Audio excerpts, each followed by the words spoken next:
呢條片我哋會揀 HKDSE Core Mathematics 啦，2024年 Paper 1嘅第5題，咁啊關於 ratio 嘅題目。首先佢俾咗咧5個 A 等於翻6個 C 你，咁即係咧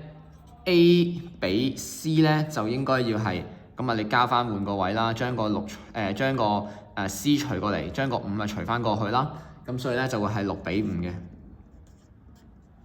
好，跟住然後咧另一個咧俾一條式你就係關於 B 同 C 嘅關係，咁呢一個咧你做翻 chain subject 就得啦，將個 B 加 C 乘過去，咁所以就係2B 加 7C 咧就等於翻4 boy 加4C，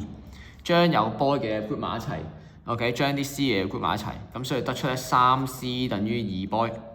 咁所以咧即係 B 比 C 係幾多咧？將個 C 除過去啦，將個2除過嚟，所以3比2。咁首先你如果要揾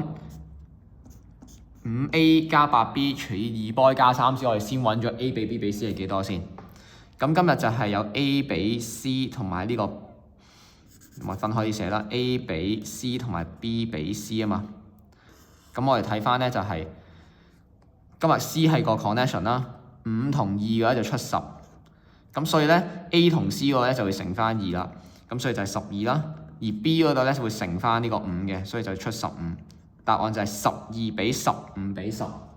係啦，咁你可以寫翻，所以 A 比 B 比 C 咧就係12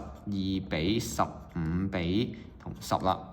咁但係你唔可以直接將12、15同10咧直接代落去 A、B、C 嘅，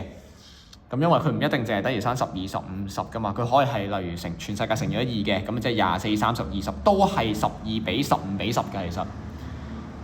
咁所以咧我哋需要 let 翻。A 等於翻12K 啦 ，B 等於翻15K 啦，同埋咧 C 咧等於翻10K 去計嘅。咁呢個就會又係一個 step 嚟啦。所以5A 加 8B 除以2 boy 加3C 咧，咁就係呢個5乘以12個 K 啦，加8乘以15個 K 啦，除翻2乘15K。加3乘10K， 咁但係我哋撳機就唔使呢個 K， 因為佢最後咧係會約咗嘅，咁所以你唔使擔心。咁我哋只要撳翻就係5乘12加8乘15啦，